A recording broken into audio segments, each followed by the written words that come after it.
Good morning students.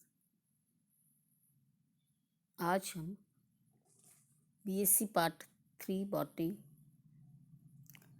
के practical के बारे में डिस्कस करेंगे जो आपको रिकॉर्ड में बनाने हैं। आज हम फिजियोलॉजिकल एक्सपेरिमेंट्स जो आपको रिकॉर्ड में बनाने हैं उसके बारे में पढ़ेंगे।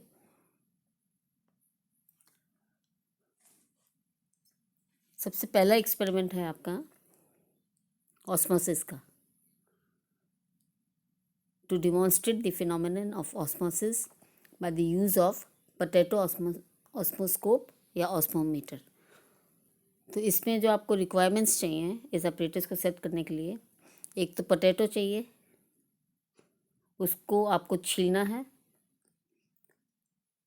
और इस तरह से छीलना है कि बेस थोड़ा सा चपटा रहे और एक सेंटर में एक कैविटी आपको बनानी है चाकू के द्वारा।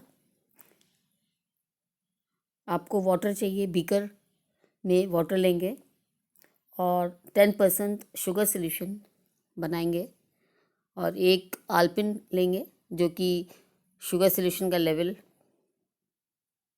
मेजर करता है। तो इस तरह से ये आपको एक्सपेरिमेंट सेट करना है। तो बीकर में पानी लेकर और पोटैटो को आप बीकर के अंदर रखेंगे और जो कैविटी बनाई है उसमें आपको शुगर सॉल्यूशन लेना है। शुगर सॉल्यूशन का लेवल और ऑलपिन और बाहर वाटर का लेवल ऑलमोस्ट सेम होना चाहिए और इस लेवल पे आप ऑलपिन इंसर्ट करेंगे पोटैटो के अंदर साइड कैविटी में और इस ऑपरेटर्स को आप कुछ समय के लिए रख देंगे। ऑब्जर्वेशन जो आपको लेनी है, तो हम देखते हैं कि जो पोटैटो के अंदर जो शुगर सॉल्यूशन है उसका लेवल ऊंचा हो जाता है बाहर के वाटर के लेवल से। तो ये कहलाता है एंडोऑस्मोसिस, जो कि पिन की सहायता से आप देखते हैं कि लेवल वाटर का शुगर सॉल्यूशन का ऊपर हो जाता है। और अगर इसको रिवर्स हम करते हैं, बाहर शुगर सॉल्यूशन लें और अंदर पानी लें पोटैटो की कैविटी के अंदर, तो ये प्रोसेस होगा एक्सोऑस्मोसिस। इसमें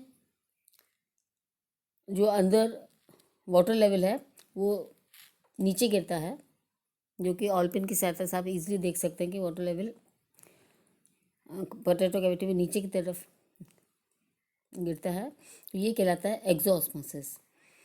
तो ये आपको एक्सपेरिमेंट करना है, एंडोऑस्मोसिस और एक्सोऑस्मोसिस। कंक्लूड क्या करेंगे, जो ऑस्मोसिस में अधिक सांद्रता से कम सांद्रता वाले विलयन की जो मूवमेंट है उसके लिए सेमी परमेबल मेम्ब्रेन या अर्ध पारगम्य मेम्ब्रेन का होना आवश्यक है। तो ये एक्सपेरिमेंट आपको डिमॉन्स्ट्रेट कर रहा है ऑस्मोसिस का। नेक्स्ट एक्सपेरिमेंट है आपका प्लाज्मोलिसिस का। To study the phenomenon of plasmolysis, जीव द्रव्य कुंचन। इसमें आपको क्या रिक्वायरमेंट्स हैं, इसमें आपको एक कलर्ड लीफ लेनी है जो कि ट्रेडिशकेंशिया की लीफ बैंगनी कलर की होती है और उस लीफ का जो वेंट्रल सरफेस है उसमें आपको लीफ पीलिंग निकालनी है और एक स्लाइड लेंगे और इसमें आपको 2 स्लाइड बनानी है। एक तो जो लीफ पीलिंग आप लेते हैं स्टोमेटल पीलिंग, उसको आप वाटर से बनाएंगे और दूसरी स्लाइड में आप एक पेट्री डिश में थोड़ी सी सॉल्ट सॉल्यूशन या शुगर सॉल्यूशन डालेंगे और इस तरह से इस पीलिंग की एक स्लाइड बनाएंगे। तो जो नीचे की सतह है उसको छीलकर एक टुकड़े को स्लाइड पर आप वाटर की एक ड्रॉप से बनाएंगे और कवर स्लिप से कवर कर देंगे और माइक्रोस्कोप में इसको देखेंगे। और दूसरी जो स्लाइड बनानी है आपको, वो शुगर की डिफरेंट सोल्यूशन बनानी है, जैसे 0.2, 0.5, 0.7, और अप्रॉक्सीमेटली 30 to 40 मिनट्स तक आप रखे रहने देंगे। तो आप क्या ऑब्जर्व करेंगे, कुछ समय आप देखेंगे कि जो सेल्स हैं आपको साइटोप्लाज्म दिखाई देता है, और ये सेल जो है कलर्ड साइटोप्लाज्म दिखाई देगा। और जो वाटर में स्लाइड बनी है उसकी जो कोशिकाएं हैं वो टर्जिड होती हैं, और वॉल टू वॉल आपको पर्पल कलर का सोल्यूशन दिखाई देगा। और दूसरी स्लाइड में आपको जो कि शुगर सोल्यूशन से बनाया है, इसमें आप धीरे धीरे देखते हैं कि जो साइटोप्लाज्म है वो धीरे धीरे सिकुड़ता हुआ दिखाई देता है। ये स्टेज कहलाते हैं इंसिपिएंट प्लाज्मोलिसिस। और कुछ समय के बाद ये पूरी तरह से एक बॉल के फॉर्म में सेंटर में आपको दिखाई देता है। अब ये प्रोसेस हुआ प्लाज्मोलिसिस। ये सेल कहलाता है प्लाज्मोलाइज्ड सेल, जो कि डायग्राम सी इसमें आपको दिखाई दे रहा है। और इस प्लाज्मोलाइज्ड सेल को वापस से जब आप वाटर में रखते हैं तो आप देखते हैं कि वापस धीरे धीरे जो है प्रोटोप्लाज्म अपनी शेप लेता है और दोबारा सेल जो है टर्जिड हो जाता है। तो इसमें आपको जो प्रिकॉशंस लेनी है, हर एक्सपेरिमेंट में आपको सावधानियां लिखनी आवश्यक हैं। फिजियोलॉजी का जब आप रिकॉर्ड बनाएंगे, मैं आपको बताऊंगी कि किस तरह से आपको रिकॉर्ड में काम करना है। तो प्रिकॉशन में जो पीलिंग है वो नीचे की पत्ती के नीचे की तल से लेनी चाहिए, क्योंकि नीचे की तल में रंगीन होने के कारण आपको प्रोटोप्लाज्म या जीव द्रव्य स्पष्ट रूप से दिखाई देता है। और डिफरेंट कंसंट्रेशन के जो सॉल्यूशंस लेते हैं आप, तो डिफरेंट स्टेजेस आपको नोट करनी है, जैसे इंसिपिएंट प्लाज्मोलिसिस और डीप्लाज्मोलिसिस। इस तरह से ये आपको 3 स्टेजेस आपको रिकॉर्ड में बनानी है।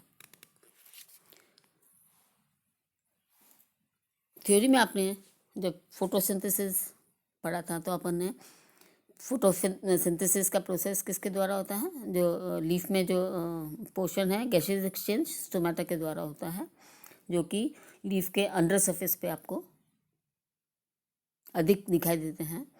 तो स्टोमेटा का स्ट्रक्चर जब हमने देखा था तो हमने देखा था स्टोमेटा एक किडनी शेप्ड स्ट्रक्चर है। तो इसमें आप देखते हैं कि 2 गार्ड सेल्स हैं, बीन शेप्ड या किडनी शेप्ड, और अंदर एक कैविटी को इनक्लोज करते हैं जो कि कहलाती है स्टोमेटल पोर। गार्ड सेल्स में आपको न्यूक्लियस दिखाई देता है, क्लोरोप्लास्ट है, और गार्ड सेल्स में 2 मेम्ब्रेन्स होती हैं, आउटर एंड इनर मेम्ब्रेन। जो आउटर मेम्ब्रेन है वो थिन वॉल होती है और इनर मेम्ब्रेन थिक वॉल होती है। तो पहला जो डायग्राम है वो ओपन स्टोमेटा का है। आप देखते हैं कि जो बल्ज हो रहे हैं गार्ड सेल्स, और जो दूसरा डायग्राम है वो क्लोज्ड स्टोमेटा का है। जब स्टोमेटा क्लोज होती हैं तो ये दोनों गार्ड सेल्स एक स्ट्रेट लाइन में आ जाते हैं, और ये डायग्राम है क्लोज्ड। तो ये स्ट्रक्चर ऑफ स्टोमेटा आपको रिकॉर्ड्स में बनाना है। अब नेक्स्ट एक्सपेरिमेंट है आपका फिनोमेनन ऑफ ट्रांसपिरेशन, वाष्पोत्सर्जन।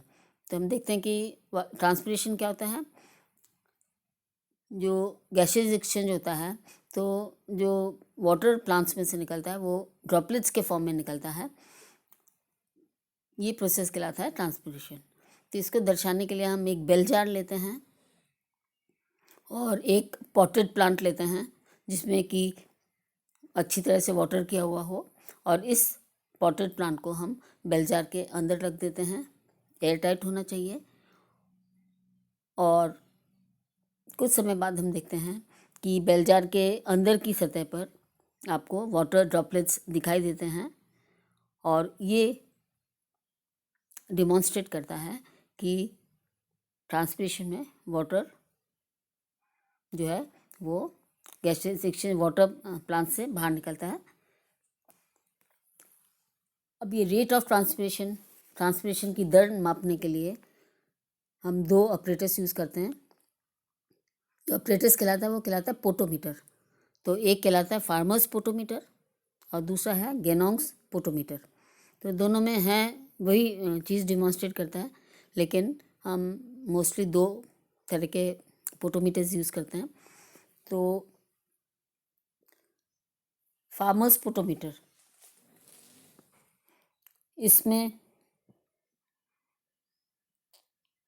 आप जो रिक्वायरमेंट्स हैं, ये पोटोमीटर लेंगे, एक बीकर और एक लीफ की टहनी, पत्तियां युक्त टहनी, और इसमें आपको वैसलीन या मोम की आवश्यकता पड़ेगी, और एक कॉर्क लेना है जो जिसमें कि 3 छेद होते हैं। ठीक है, तो इसमें हम मेथड क्या, एक फार्मर्स पोटोमीटर लेंगे और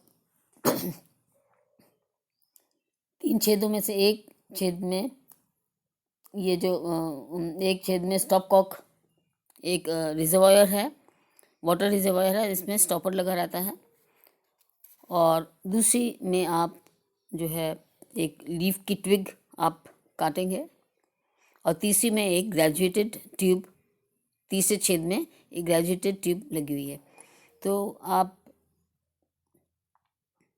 एक लीफ की ट्विग लेंगे और इस तरह से ऑपरेटर्स को आप सेट कर देंगे, और वाटर के लेवल को कंट्रोल करने के लिए ये जो वाटर रिजर्वायर है उसमें, अब ये जो ग्रेजुएटेड ट्यूब है बेंट, इसमें से आप एयर बबल प्रवेश कराएंगे, और बबल के प्रवेश होते ही आप इसको जो खुला हुआ पोर्शन है बेंट ट्यूब का, उसको वाटर बीकर में वाटर लेकर उसको रख देंगे, जिससे कि दूसरी एयर नहीं प्रवेश कर सके। तो आप रीडिंग में आप कैसे लेंगे इसकी,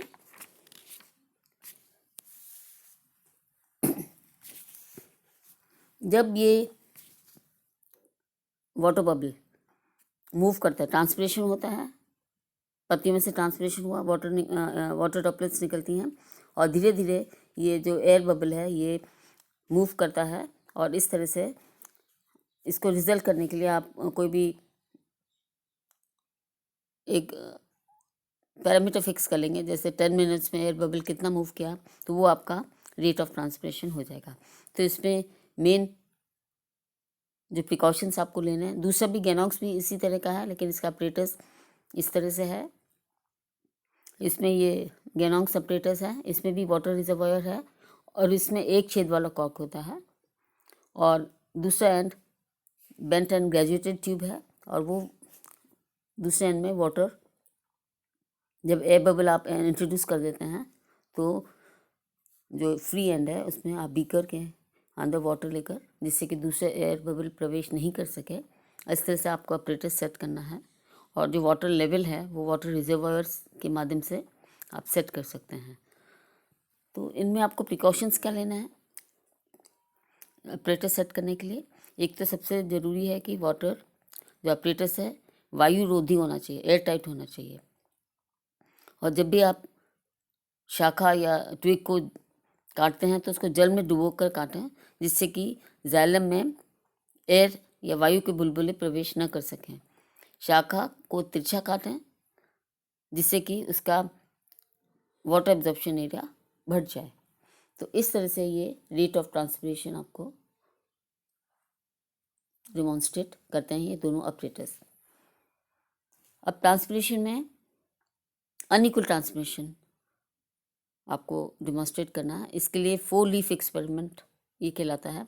तो इसमें आपको 2 स्टैंड लेने हैं, और उसमें दोनों स्टैंड को इस दूरी के हिसाब से लेने हैं कि एक सूतली लेंगे और 4 लीव्स आप सूतली पर बांधेंगे।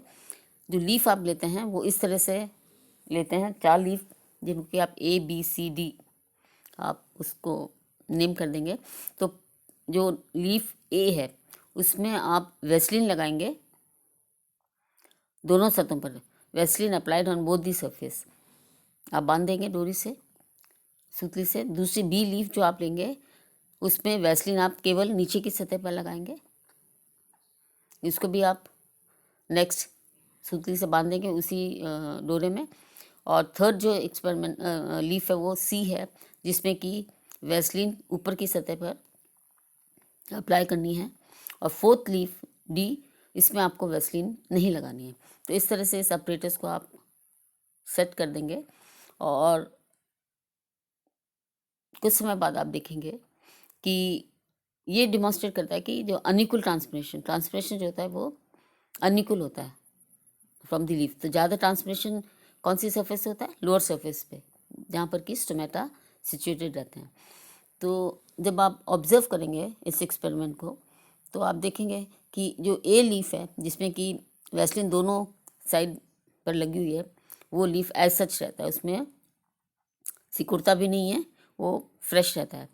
इससे नेक्स्ट बी लीफ है जिसमें कि नीचे की तरफ से आपने वैसलीन लगाई है। तो नीचे की तरफ में वैसलीन लगाई तो स्टोमेटा इसके ब्लॉक हो गए, तो जिससे कि गैसेस एक्सचेंज कम होता है। और इसी तरह से ये जो लीफ है ये कंपैरेटिवली मुरझाता है, लेकिन कम मुरझाता है। सी लीफ जो है जिसमें कि आपने ऊपर की तरफ वैसलीन लगाई है, वो थोड़ा सा बी के कंपैरिजन में थोड़ा जल्दी मुरझाता आता है। और जो लास्ट लीफ है डी, इसमें क्योंकि वैसलीन दोनों तरफ नहीं लगी हुई है, सबसे पहले जो लीफ मुरझाता है वो डी वाला मुरझाता है। इस तरह से जो ट्रांसपिरेशन है वो अनइक्वल होता है और ज़्यादा ट्रांसपिरेशन लोअर सरफेस या ventral side of the leaf से होता है। अब हम आ जाते हैं फोटोसिंथेसिस पे, फिनोमिनन ऑफ फोटोसिंथेसिस। फोटोसिंथेसिस का प्रोसेस या ये ज्ञात करने के लिए to demonstrate that oxygen is evolve during photosynthesis. Photosynthesis में ऑक्सीजन का एवोल्यूशन होता है। तो इसमें आपको जो ऑपरेटर्स लेने हैं, एक तो बीकर लेनी है जिसमें कि आप पानी भरेंगे, टेस्ट ट्यूब लेंगे, एक वाटर कीप लेंगे या फनल लेंगे, और एक एक्वेटिक प्लांट जैसे कि हाइड्रिला, वो आपको लेना है।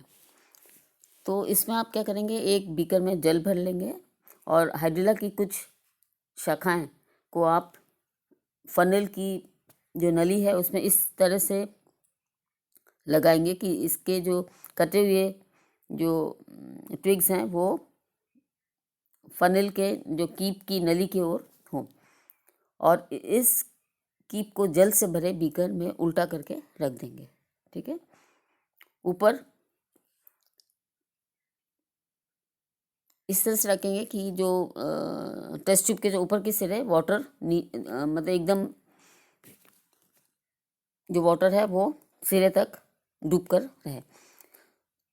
तो एक परख नली को जल से पूरी तरह भरकर इसके मुख पर आप अंगूठा लगाकर कीप की नली पर इस प्रकार उल्टी खड़ी करेंगे जिसमें कि वायु प्रवेश न हो।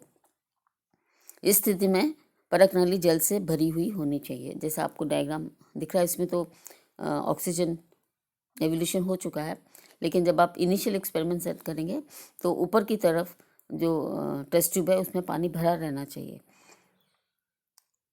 अब आप बीकर में थोड़ा सा सोडियम बाइकार्बोनेट डाल देंगे और इसको लाइट में रख देंगे ऑब्जर्वेशन के लिए। तो ऑब्जर्वेशन में आप क्या देखेंगे, कुछ समय के बाद आप हाइड्रिला की जो कटे हुए बाग हैं शाखाओं के, उसमें गैस के छोटे छोटे बुलबुले निकलते हुए दिखाई देंगे, और ये जो गैस के जो बबल्स हैं वो परख नली में इकट्ठे होकर जल को नीचे धकेलते हैं, जिससे कि परख नली का जो शीर्ष भाग है वो आपको खाली दिखाई देता है। धीरे धीरे वाटर डिस्प्लेस होता है ऑक्सीजन के द्वारा। इसको टेस्ट करने के लिए हम एक जलती हुई देशलाई से इसको हम टेस्ट कर सकते हैं। तो इसमें जो प्रिकॉशन आपको लेना है वो है प्लांट एक्वेटिक होना चाहिए, क्योंकि अगर आप टेरेस्ट्रियल प्लांट लेते हैं तो उसमें स्टोमेटा ब्लॉक हो जाएंगे वाटर से। और सेकेंड प्रिकॉशन जो लेना है वो कीप की नली पानी में डूबी हुई रहनी चाहिए। बीकर में सोडियम बाइकार्बोनेट बाहर पानी में डालते हैं जिससे कि पौधे को अधिक मात्रा में कार्बन डाइऑक्साइड प्राप्त हो सके। तो इस तरह से ये एक्सपेरिमेंट डिमॉन्स्ट्रेट करता है evolution of oxygen in photosynthesis. अब ये बहुत इम्पॉर्टेंट एक्सपेरिमेंट है moles half leaf experiment. Moles half leaf experiment जो है ये आपको तीनों स्टेजेस बताता है।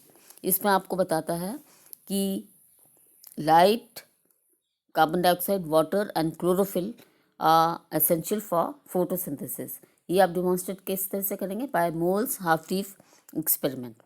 तो इसमें आपको जो रिक्वायरमेंट्स लेनी है वो एक गमले में लगा हुआ पौधा लेंगे और एक चौड़े मुंह वाली बोतल लेंगे और इसमें जो कॉर्क है वो स्लिट कॉर्क होना चाहिए जिसमें कि पत्ती अंदर कॉर्क के थ्रू बॉटल के अंदर प्रवेश कर सके। और कार्बन डाइऑक्साइड का सोल्यूशन लेना चाहिए, आयोडीन और स्पिरिट लैम्प। तो इसमें प्रिंसिपल क्या है? प्रकाश संश्लेषण की जो केमिकल रिएक्शन होती है उसमें कार्बन डाइऑक्साइड का अपचयन होता है और एंजाइम्स के द्वारा कार्बोहाइड्रेट्स बनते हैं। हमने जब इसकी थ्योरी पढ़ी थी फोटोसिंथेसिस, तो रिएक्शन था 6 carbon dioxide plus 12 water molecules in the presence of light chlorophyll give rise to the carbohydrate. इसमें आपको वाटर और ऑक्सीजन एज बैक प्रोडक्ट मिलते हैं। तो एक्सपेरिमेंट को सेट कैसे करना, मेथड क्या है? गमले में लगे पौधे को 48 घंटे तक आप अंधकार में रखेंगे जिसमें कि पौधा जो है वो स्टार्च रहित, उसकी स्टार्च न बने उसमें, क्योंकि स्टार्च बनने के लिए लाइट की आवश्यकता होती है। पौधे की स्टार्च रहित पत्ती को कॉर्क के 2 टुकड़ों के बीच में इस प्रकार रखेंगे कि पत्ती का कुछ भाग कॉर्क के एक तरफ होगा और शेष भाग दूसरी तरफ रहे। चौड़े मुख की बोतल में थोड़ा KOH सोल्यूशन अप्रॉक्सीमेटली 20% भर देंगे तथा पौधे की पत्ती को बोतल में स्थिर कर दें इस तरह से कि वो उसको थोड़ा सा, बोतल को थोड़ा सा आप सपोर्ट दे देंगे स्टैंड की तरह से। और अब इस बोतल के मुख पर आपको एयर टाइट करनी है, तो इसमें आपको ग्रीस या वैक्स लगा देनी है जिससे कि वो एयर टाइट हो जाए। और इस स्टेज में आपको इस एक्सपेरिमेंट को धूप में कुछ घंटों के लिए रख देना है और फिर पत्ती को तोड़कर हम इसका स्टार्च का टेस्ट करेंगे। तो ऑब्जर्वेशन में क्या है? पत्ती का वह भाग जो बॉटल के अंदर था उससे क्या नहीं मिली? कार्बन डाइऑक्साइड प्राप्त नहीं होती है, क्योंकि वो कार्बन डाइऑक्साइड किसके द्वारा एब्जॉर्ब कर ली जाती है? पोटेशियम के सोल्यूशन से। लेकिन इस भाग को लाइट और वाटर एवं क्लोरोफिल उपलब्ध होती है, परंतु कार्बन डाइऑक्साइड के अभाव में स्टार्च नहीं बनता है। इसलिए ये जो अंदर का जो लीफ है बॉटल के अंदर वो स्टार्च नेगेटिव रहती है या नेगेटिव टेस्ट आता है। सॉरी। पत्ती का वह भाग सेकेंड में जो बॉटल व कॉर्क से बाहर था उस भाग को तीनों कंडीशंस मिल रही हैं, कार्बन डाइऑक्साइड भी मिल रहा है, वाटर भी मिल रहा है, क्लोरोफिल और लाइट। तो इस भाग में फोटोसिंथेसिस होता है और इसके फलस्वरूप स्टार्च बनता है। अतः ये भाग स्टार्च पॉजिटिव परीक्षण देता है। थर्ड स्टेज में क्या है? पत्ती का वह भाग जो कॉर्क के बीच में दबा हुआ है उसे क्या नहीं मिल रहा है? लाइट नहीं मिल रही है, लेकिन इसको वाटर और कार्बन डाइऑक्साइड और क्लोरोफिल उपलब्ध है, अतः यह भाग भी स्टार्च नेगेटिव होता है। तो रिजल्ट क्या है इसका? पत्ती के तीनों भागों के परीक्षण के आधार पर यह सिद्ध होता है कि प्रकाश संश्लेषण के लिए कार्बन डाइऑक्साइड, वाटर और क्लोरोफिल और लाइट की आवश्यकता होती है। इसमें आपको सावधानी क्या लेनी है? जो पौधा लेना है आपको स्टार्च रहित होना चाहिए। दूसरा, जो उपकरण है आपका एयर टाइट होना चाहिए। तो इस तरह से ये मोल्स ऑफ एक्सपेरिमेंट बहुत इंपॉर्टेंट एक्सपेरिमेंट है, जिसमें चारों कंडीशंस ये बता रहा है कि फोटोसिंथेसिस में हमें वाटर, कार्बन डाइऑक्साइड, लाइट और क्लोरोफिल की आवश्यकता होती है। अब जो लाइट नेसेसरी है फोटोसिंथेसिस के लिए, ये एक्सपेरिमेंट आप गेनोंग स्क्रीन के द्वारा आप दर्शा सकते हैं। गेनोंग स्क्रीन एक ऐसी होती है जिसमें कि एक स्क्रीन होती है जिसमें स्टार शेप में अंदर वो कटिंग होती है, और इसमें आपको वही एक पत्ती लेनी है और उसको आपको स्टार्च रहित करना है। 2-3 दिन तक अंधेरे में रखेंगे पॉटेड प्लांट को, और जब इन पत्ती को आप गमले में इसको आप एक गेनोंग स्क्रीन के द्वारा, जो गेनोंग स्क्रीन आप लगा देंगे एक पत्ती के ऊपर, और जब आप ऑब्जर्व करेंगे तो आप देखेंगे कि जो डिस्टार्च पत्ती है, बाहर तो स्टार्च नहीं बनी, अंदर जिसमें उसको लाइट मिल रही है, तो उसको जब आप स्टार्च का आप टेस्ट करेंगे तो वो आप पॉजिटिव आएगा। तो इसमें आपको आयोडीन स्टार्च को नीला रंग प्रदान करता है। पत्ती का नीला रंग उस भाग में स्टार्च का बनना प्रमाणित करता है, शेष भाग को प्रकाश न मिलने के कारण स्टार्च नहीं बनता है। इसलिए यह सिद्ध होता है कि प्रकाश संश्लेषण के लिए प्रकाश की आवश्यकता होती है। तो गेनोंग स्क्रीन में बाकी का पत्ती ढकी रहती है, लेकिन एक जो स्टार शेप बीच में कटिंग है उसमें आपको लाइट मिलती रहती है। इस तरह से जो आपको प्रिकॉशन लेने हैं पौधे को स्टार्च रिच करने के लिए, मतलब डिस्टार्च पौधा ही लेना चाहिए आपको, और पत्ती अल्कोहल में उबालते समय पूर्ण सावधानी बरतनी चाहिए। तो पत्ती को आप जब अल्कोहल में उबालते हैं तो उसकी क्लोरोफिल नष्ट हो जाती है, जिससे कि आप जब आयरन सोल्यूशन जब आप डालते हैं स्टार्च सोल्यूशन वो आयरन टेस्ट के लिए, तो आपको क्लियर कट पता चलता है कि जिसमें स्टार्च नहीं बनी है वो तो येलो कलर की रहती है, और जिसमें स्टार्च बनी है वो ब्लू कलर हो जाता है। ये है Ganong's light screen to show that light is necessary for photosynthesis. ठीक है, तो बाहर में स्टार्च है और अंदर जो स्टार्च शेप है उसमें स्टार्च नहीं है। ठीक है, अब श्वसन रेस्पिरेशन, इसमें आपको ये दोनों डायग्राम बनाना है। एक तो anaerobic respiration in the absence of oxygen, इसमें आप एक बीकर लेंगे जिसमें कि मर्क्यूरी भरा हुआ है और ऊपर आप जर्मिनेटिंग सीड्स डालेंगे। तो श्वसन में क्या होता है, कार्बन डाइऑक्साइड बाहर निकलती है। तो ये डिमॉन्स्ट्रेट करने के लिए एक एनारोबिक और एरोबिक रेस्पिरेशन दो हैं।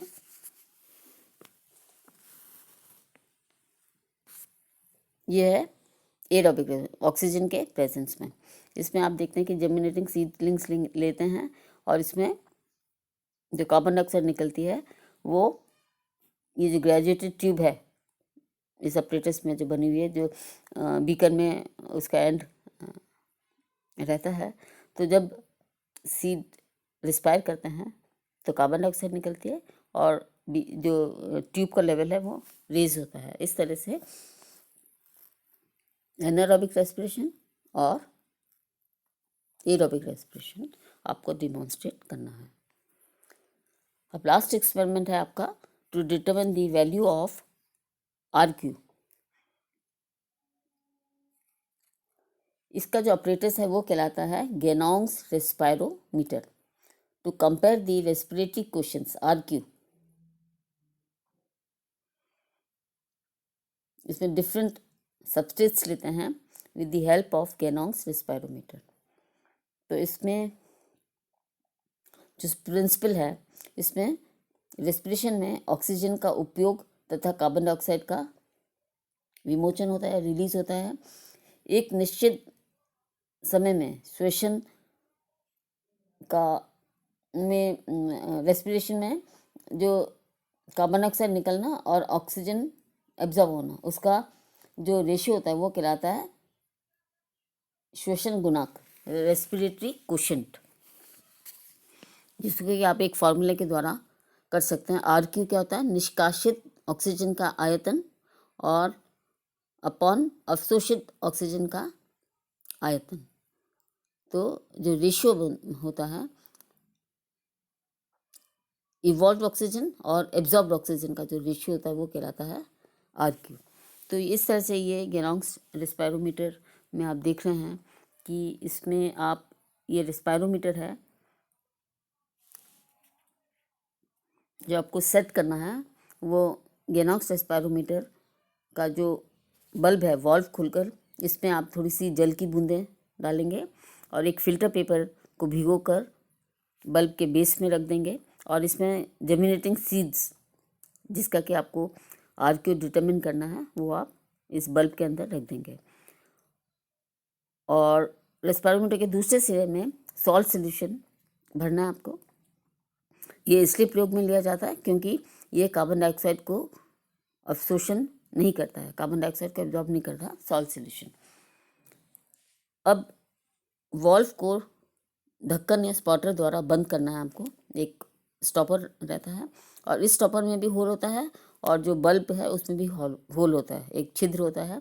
और स्टॉपर को इस तरह से सेट करेंगे कि स्टॉपर का जो छेद है वो वॉल्व के छेद के समान रहे, क्योंकि इस छिद्र से वायु बल्ब में प्रवेश करती है। ठीक है, एक बार आप एयर एंटर कर देंगे और जब आप ये स्टॉपर को घुमा देंगे तो अपरेटस एयर टाइट हो जाएगा, एयर प्रवेश नहीं करेगी। ये जो संतुलन जो बैलेंसिंग ट्यूब है इसको आप ऊपर नीचे करके दोनों जो दूसरे एंड पे जो ट्यूब लगी हुई है दोनों के जो सेलाइन सोल्यूशन है उसका लेवल आप बराबर कर देंगे। अब स्टॉपर को घुमाकर इसमें एयर टाइट कर देंगे और इस अपरेटस को 3 से 4 घंटे तक रखेंगे और फिर जो सेलाइन सोल्यूशन का लेवल है वो आपको नोट करना है। इस तरह से डिफरेंट सोल्यूशंस, कार्बोहाइड्रेट्स, प्रोटीन्स और फैट्स, अलग अलग सबस्ट्रेट्स लेकर आपको उसका RQ ज्ञात करना है। इसमें आपको अपरेटर्स क्या लेना है, मतलब प्रिकॉशंस क्या लेना है, एयर टाइट होना चाहिए।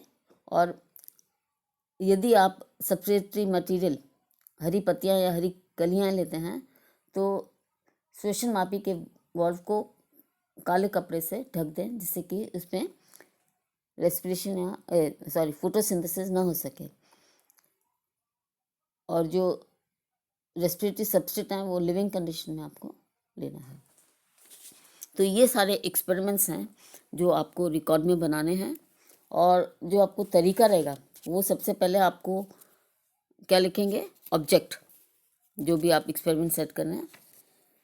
नेक्स्ट आप लिखेंगे आप रिक्वायरमेंट्स, तो रिक्वायरमेंट्स में जो भी आपको आवश्यकता है सामग्री की। थर्ड आपका जो पॉइंट रहेगा वो है सिद्धांत का या प्रिंसिपल का, ये जो ऑपरेटर्स आपने सेट किया ये किस सिद्धांत पर बेस्ड है। फोर्थ पॉइंट है आपका कार्यविधि या मेथड। नेक्स्ट आपका ऑब्जर्वेशन